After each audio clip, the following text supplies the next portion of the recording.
Je veux commencer par quelque chose de précis, pas avec les théories extraterrestres, pas avec les lectures ésotériques, avec un objet. Il y a une tablette dans la salle 55 du British Museum. Elle mesure 14 cm dans son plus grand diamètre. On peut la tenir dans une main. Elle est en argile cuite, inscrite sur un côté en écriture cunéiforme, divisée en 8 segments disposés comme les tranches d'un cercle comprimé dans l'argile. Chaque segment contient des données, des noms d'étoiles, des positions célestes, des temps de lever et de coucher d'astres, des mesures angulaires exprimées en degrés sexagésimaux, des calculs de trajectoire pour un objet se déplaçant d'une zone du ciel vers une autre. Elle se lit comme un document de travail, pas comme une prière, pas comme un hymne à un dieu planétaire, comme un compte-rendu. Elle porte le numéro de catalogue K8538. Elle a été excavée à Ninive par l'archéologue britannique Henry Layard en 1850, dans les ruines de ce que nous appelons aujourd'hui la bibliothèque du roi assyrien Assurbanipal. Sa datation physique est établie à environ 700 avant notre ère. C'est ce que l'objet est. Ce que l'objet enregistre est une question différente. Et c'est cette distinction qui m'a occupé pendant longtemps. La bibliothèque d'Assurbanipal était l'une des premières tentatives documentées de rassembler systématiquement le savoir écrit de l'ancien monde proche-oriental. Quand Layard et son collaborateur Hormuzd Rassam ont fouillé le complexe du palais nord de Ninive entre 1845 et 1851, ils ont remonté des dizaines de milliers de tablettes en argile des mêmes salles et des mêmes couloirs. 24 000 fragments ont été envoyés au British Museum. La K8538 était l'une d'elles. Elle a été cataloguée, étudiée, publiée dans les répertoires assyriologiques standards et essentiellement laissée là. La tablette elle-même est ce que les spécialistes nomment un planisphère, une représentation plane et segmentée de la voûte céleste. Les 8 segments portent des notations cohérentes avec des observations astronomiques pratiques. On y trouve des positions d'astres mesurées par rapport à des étoiles de référence identifiables dans les catalogues babyloniens, des angles de trajectoire calculés en degrés, des noms de constellations que nous reconnaissons encore aujourd'hui dans la cartographie céleste classique, Orion, le Lion, le Scorpion, et des données de vitesse angulaire et de direction pour un objet traversant le ciel sur une durée mesurable. Les chiffres sont précis. La notation est la même que celle utilisée dans les textes administratifs babyloniens pour enregistrer les rations de grains, les journées de travail et les surfaces des champs. Ce n'est pas une description poétique du cosmos. Les assyriologues qui ont examiné la tablette au cours du XXe siècle ont généralement conclu qu'elle représentait des observations astronomiques babyloniennes standards. Une tablette parmi beaucoup d'autres dans un corpus riche et bien étudié.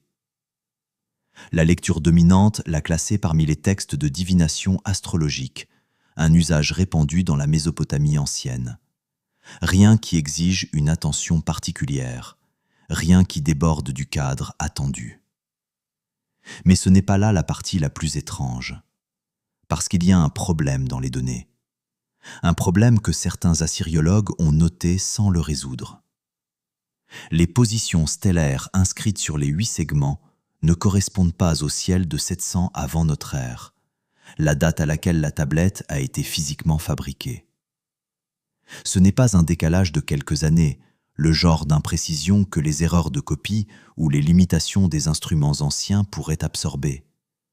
C'est une inadéquation d'une ampleur qui pose une question entièrement différente. Si ces données ne décrivent pas le ciel de 700 avant notre ère, quel ciel décrivent-elles? Et quand? L'objet est réel. La question est de savoir ce qu'il enregistrait. Maintenant, je veux introduire 2 personnes, parce que c'est là que l'histoire change de nature. En 2008, Alan Bond et Mark Hemsel ont publié leur analyse du planisphère K8538 chez Alcuin Press, une maison d'édition académique britannique à comité de lecture. Bond et Hemsel ne sont pas des figures marginales de l'archéologie alternative, pas des auteurs de best-sellers populaires sur l'histoire secrète de l'humanité. Bond est un ingénieur aérospatial qui a travaillé sur des systèmes de propulsion de fusées pendant l'essentiel de sa carrière. Hemsel est un ingénieur de systèmes spatiaux qui a contribué à des projets menés avec l'Agence spatiale européenne. Ce sont des personnes dont le travail professionnel a consisté, pendant des décennies, à calculer des trajectoires d'objets se déplaçant dans l'espace, à lire et à interpréter des mesures ondulaires précises, à comprendre les mathématiques du mouvement dans un référentiel céleste tridimensionnel. Leur approche était différente de celle des assyriologues. Ils ont pris les données de position stellaire inscrites sur les 8 segments du planisphère et les ont introduites dans un logiciel de calcul astronomique. Le type de programme utilisé par les observatoires professionnels modernes pour reconstituer les configurations du ciel à n'importe quelle date historique, en tenant compte de la précession des équinoxes et des mouvements propres des étoiles. Et ils ont posé une question directe. À quelle date dans le passé les configurations stellaires enregistrées sur la tablette correspondent-elles dans le ciel réel? Le résultat était précis et déstabilisant. Les données ne correspondent pas à 700 avant notre ère. Elles correspondent à une nuit spécifique, le 29 juin 3123 avant notre ère, soit 2400 ans avant la date à laquelle la tablette a été physiquement fabriquée. C'est ce que le texte décrit si on le lit comme de la documentation plutôt que comme de la mythologie. Je veux être précis sur ce que cela établit et sur ce que cela n'établit pas. L'analyse de Bond et Hemsel ne prouve pas que le planisphère a été créé en 3123 avant notre ère. Elle établit que les données qu'il contient correspondent à ce ciel précis et non au ciel de 700 avant notre ère. La tablette est peut-être une copie d'un document bien plus ancien dont nous n'avons aucune trace directe. Peut-être plusieurs générations de copies successives, transmises à travers des siècles de scribes. Ce que l'analyse établit, c'est que quelqu'un, à un moment donné, a consigné des observations astronomiques de cette nuit spécifique avec une précision suffisante pour être reproduite par un logiciel d'observatoire moderne 26 siècles plus tard. Les mêmes scribes qui ont produit des textes administratifs d'une précision comptable irréprochable, enregistrant les quantités de grains distribués, les débits d'eau des canaux d'irrigation, les transactions commerciales avec les poids et les mesures vérifiées, ont aussi produit ce planisphère. Leurs calculs mathématiques sont vérifiables et opérationnels. Leurs catalogues d'étoiles sont cohérents avec ce que nous observons depuis les observatoires modernes. Le choix de lire certains de leurs textes comme de la documentation et d'autres comme de simples copies rituelles sans signification pratique n'est pas une conclusion. C'est une décision. Mais Bond et Hemsel ne s'arrêtent pas à une date. Il y a un second résultat dans leur analyse. Pas seulement un quand, un où. En appliquant les mesures angulaires de déplacement et les vecteurs de direction inscrits sur la tablette, ils ont calculé la trajectoire de l'objet central dont le planisphère semble enregistrer le passage nocturne. Cette trajectoire, projetée depuis les données observationnelles de la tablette et calculée vers son point d'impact probable, intersecte une zone géographique spécifique, les Alpes autrichiennes orientales et plus précisément la vallée de Köffels dans le Tyrol. C'est là que le second site entre dans l'histoire. Je veux aller à Köffels, parce que ce site existe indépendamment de toute tablette, indépendamment de toute interprétation assyriologique, et qu'il pose ses propres questions depuis que les géologues l'ont étudié sérieusement. Köffels est un village dans une vallée latérale de l'Ötztal, à environ 80 km au sud-ouest d'Innsbruck, dans le Tyrol autrichien. Ce qui le distingue géologiquement, c'est la formation qui occupe le fond et les flancs de la vallée sur plusieurs kilomètres. Les géologues ont identifié et mesuré ce qu'ils appellent le Keufels-Sturzstrom, un glissement de terrain dont le volume total de matériaux déplacés a été estimé à 9 km3. Pour donner une échelle, c'est l'équivalent d'une montagne de taille modeste déplacée latéralement et vers le bas, comblant le fond d'une vallée sur une profondeur atteignant par endroits plusieurs centaines de mètres. C'est le plus grand glissement de terrain préhistorique documenté dans toute l'Europe. La cause officielle de cet événement n'a jamais été établie de façon définitive. Ce n'est pas une formulation prudente de ma part. C'est la position actuelle de la littérature géologique spécialisée sur ce site. Les modèles de déclenchement par séisme ne rendent pas entièrement compte de la distribution spatiale des matériaux déplacés, ni de l'énergie cinétique estimée de l'événement. Les modèles de surcharge hydrique, la saturation progressive d'une pente instable jusqu'à la rupture, n'expliquent pas certaines caractéristiques thermiques documentées sur le site.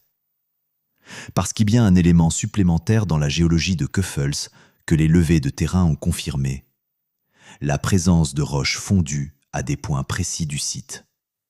Cette roche fondue porte plusieurs appellations dans la littérature géologique: phritite, hyalomylonite, mais sa formation implique dans tous les cas une montée très rapide de température suffisamment élevée pour provoquer la fusion partielle de roches silicatées, suivie d'un refroidissement extrêmement rapide.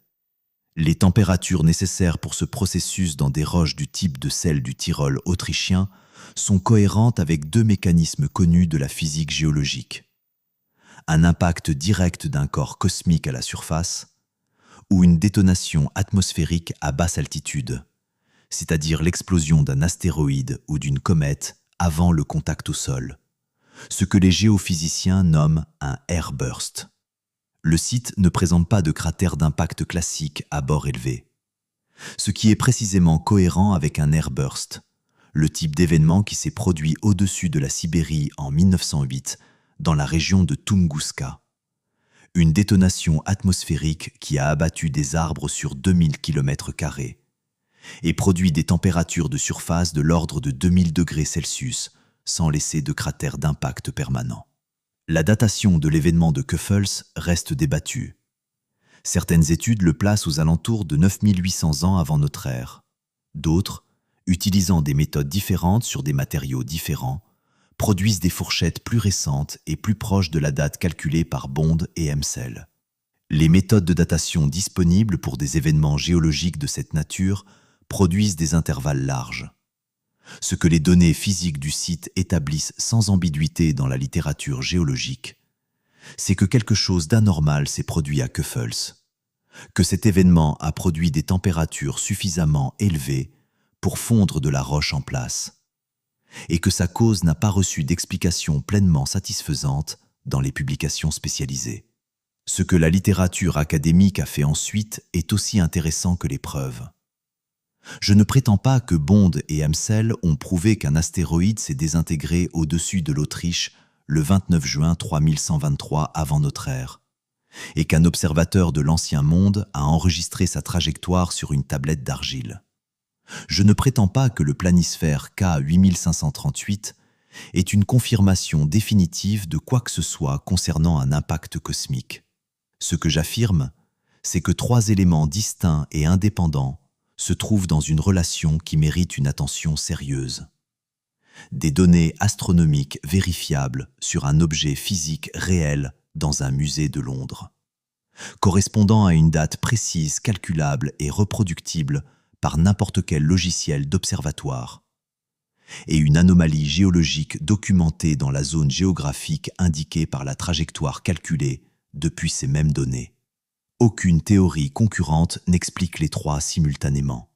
La réponse de la communauté assyriologique et archéologique à la publication de Bond et Hemsel a été, en substance, le silence suivi d'un rejet implicite. Pas un contre-calcul publié montrant que les positions stellaires du planisphère correspondent à une date différente.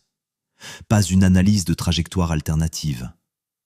Pas une étude géologique de Keufels proposant un mécanisme de fusion de roches n'implique pas de températures extrêmes et rapides. La réfutation exige d'engager avec des affirmations précises, de vérifier les calculs spécifiques, de démontrer où la méthodologie produit des résultats incorrects. Le rejet n'exige qu'une étiquette. Je veux m'attarder sur ce point un moment. Une réfutation rigoureuse de l'analyse de Bond et Hemsel nécessiterait au minimum 2 publications. Une analyse des positions stellaires du planisphère utilisant un logiciel de positionnement astronomique et produisant une date différente avec la méthodologie détaillée en termes reproductibles. Et une explication pour la roche fondue de Köffels qui rende compte des températures observées sans recourir à un mécanisme à haute énergie externe. Ces 2 éléments n'ont pas été publiés depuis 2008. C'est la partie qui aurait dû générer une contre-étude. Elle n'est jamais venue. La tablette est dans la salle 55 du British Museum. Elle y était hier. Elle y sera demain. L'objet est toujours là. La question est toujours ouverte. Je veux revenir une dernière fois à ce que la tablette est physiquement. 14 cm, argile cuite, 8 segments tracés dans un matériau qui a survécu à 2700 ans. Des chiffres inscrits par des mains humaines, peut-être copiés depuis un document encore plus ancien dont nous n'avons aucune trace directe. Le système mathématique utilisé est le même qui a permis aux astronomes babyloniens de prédire les éclipses avec une précision que nous avons confirmée indépendamment. Ce n'est pas un système imprécis. Ce n'est pas un système approximatif. Ce sont les mêmes mathématiques, les mêmes angles, le même soin. Quelqu'un a considéré que ces données valaient la peine d'être préservées. Quelqu'un a tracé ces 8 segments, inscrit ces mesures angulaires, copié ces positions stellaires dans un matériau fait pour durer. Ce n'est pas une description de superstition, ce n'est pas une description de mythologie, c'est une description de transmission. Maintenant, regardez ce que vous avez. Une tablette dans un musée de Londres. Une date précise dans le 3e millénaire avant notre ère. Un site géologique en Autriche, avec 9 km3 de matériaux déplacés et de la roche fondue dont la cause officielle n'a jamais été pleinement établie. Et un silence académique qui dure depuis plus de 15 ans. Je trouve très difficile de croire qu'on a posé cette question avec tout le sérieux qu'elle méritait. Pas parce que la réponse est nécessairement celle que Bond et Hemsel proposent, mais parce que les preuves physiques méritent une contre-analyse publiée et documentée. Elle n'est jamais venue. La tablette est dans la salle 55. Le livre de Bond et Hemsel est accessible. Le logiciel pour vérifier les calculs de position stellaire est librement disponible dans les observatoires académiques. La vallée de Köffels existe, avec sa roche fondue et ses 9 km3 de matériaux déplacés, et sa cause toujours non établie. Et la question de ce qu'un observateur quelque part dans l'ancien monde a regardé traverser le ciel en direction des Alpes autrichiennes le 29 juin 3123 avant notre ère est toujours ouverte. Elle l'était quand Henri Layard a sorti la tablette du sol de Ninive en 1850. Elle l'est encore maintenant.